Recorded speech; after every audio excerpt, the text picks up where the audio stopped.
International Day of Persons with Disabilities is being everywhere in our country, और इस हवाले से देश के विभिन्न भागों के साथ घाटी में भी बहुत सारी तकारीब का अहतमाम किया जा रहा है।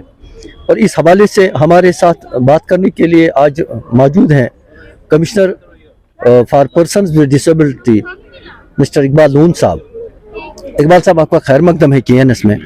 जानना चाहेंगे कि आज के दिन के हवाले से जो ये तकरीबात का एहतमाम किया जा रहा है, तो आपका स्टेटस जो UDID कार्ड्स का है वो क्या है, तो सरकार इन अशखास के लिए नया कुछ क्या करने जा रही है?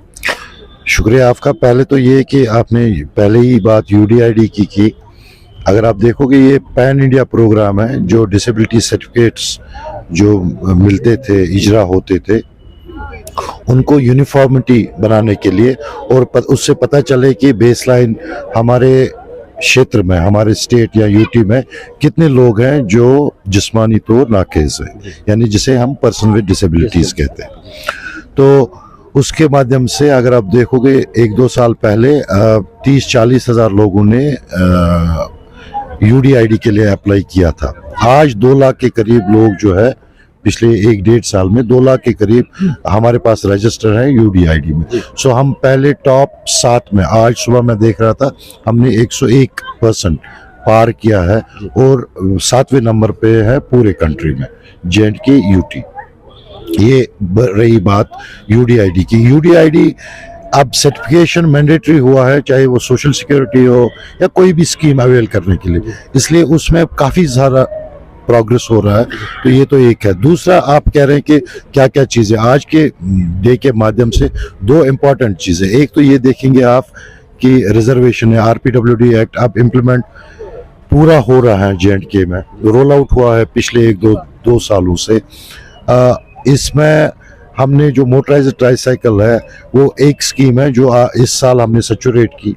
2800 लोगों को रिहैबिलिटेशन काउंसिल के द्वारा, सोशल वेलफेयर के द्वारा वो स्कूटियाँ मिली। ठीक। नंबर 2 कि जितने भी स्ट्रक्चर्स हैं RPWD एक्ट के माध्यम, चाहे डिस्ट्रिक्ट कमिटीज हो, नोडल ऑफिसर्स हो, ग्रीवेंस रिड्रेसल ऑफिसर बनाने हो, वो सारे 1 साल में कंप्लीट हो, वो रोल आउट फुली, वो स्ट्रक्चर रोल आउट हो गए। तीसरा, चाहे आप पिछले 1 साल का नोटिफिकेशन निकाल के देखें, पब्लिक सर्विस सिलेक्शन बोर्ड या पब्लिक सर्विस कमीशन, वो भी RPWD एक्ट के जो रिजर्वेशंस हैं, ठीक, एम्प्लॉयबिलिटी के बारे में, वो उन्हीं को नोटिफाई करके वो बच्चे जा रहे हैं। 150-200 बच्चे इस साल, कम से कम 200-250 बच्चे होंगे जो पब्लिक सर्विस कमीशन या सर्विस सिलेक्शन बोर्ड के माध्यम से जो रिजर्वेशन है उनके हिसाब से उनकी एम्प्लॉयबिलिटी। बीच में आपसे जानना चाहते हैं कि हाँ, बहुत सारे इलाकों से हमें शिकायत मौसूल हो रही है कि जो सिक्योरिटी की बात आपने की है और डिपार्टमेंट या जो कमेटी के मेंबरान हैं उन्होंने चंद एक अशखास मुकर्रर किए हैं और उन्हीं को बार बार दिया जाता है। जबकि आज सुबह भी हमें फ़ोन कॉल रिसीव हुई है, उसने कहा कि हमें नज़रअंदाज किया जाए। जो हमारे फार फ्लंग एरियाज़ के लोग जो हैं, डिसेबल पर्सनस हैं, उन पे उन्हें ये स्कीम, उनका इस्तेफादा नहीं कर सकते। देखिए, पहला पॉइंट ऑफ कांटेक्ट जो इस स्कीम को अवेल करने के लिए एक फॉर्म होता है, वो डिस्ट्रिक्ट सोशल वेलफेयर ऑफिसर के पास होता है।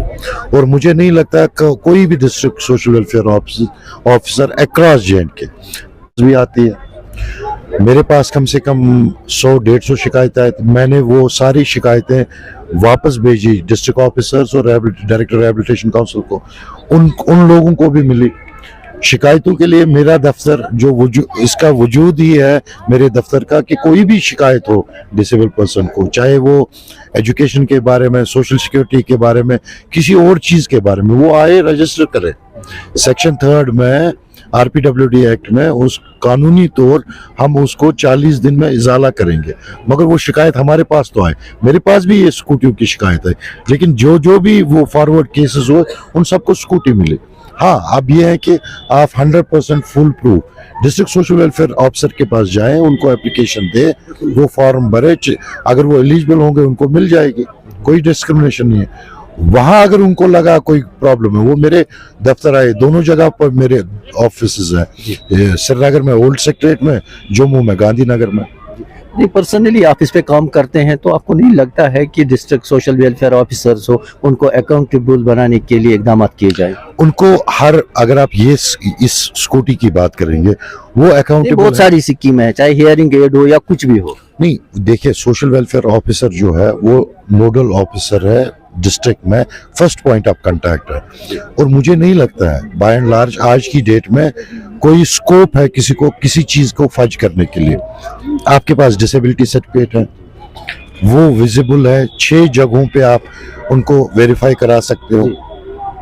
आपका ऑनलाइन जो आपकी एलिजिबिलिटी है online when it comes to वो बीपीएल है, एपीएल है, या वो किस जुमरे में आता है वो भी ऑनलाइन है, उसको भी आप वेरीफाई। तो आज की डेट में काफी कम स्कोप है कि आप कहीं ह्यूमन इंटरफेरेंस है। और एक डिमांड हम आपके सामने रखना चाहते हैं। आज ही हमारे साथ बात हुई है कुछ डिसेबल पर्सन्स के साथ।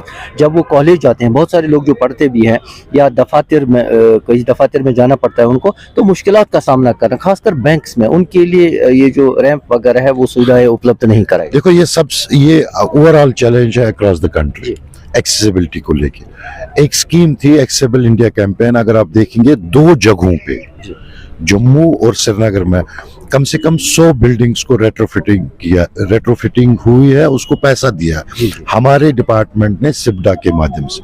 सिब्डा एक स्कीम है, scheme for implementation of person with disabilities act, ठीक। मगर उसमें भी अब लिमिटेड स्कोप इसलिए है कि कोई बिल्डिंग 100 साल पुरानी है, उसमें रेट्रोफिटिंग में पैसा लग रहा है। लेकिन अगर आप नए इस कानून के माध्यम से देखोगे कि नई वो कोई गवर्नमेंट बिल्डिंग नहीं होगी, जब तक वो डिसेबल फ्रेंडली नहीं होगी तब तक उसको परमिशन नहीं दिया जाएगा।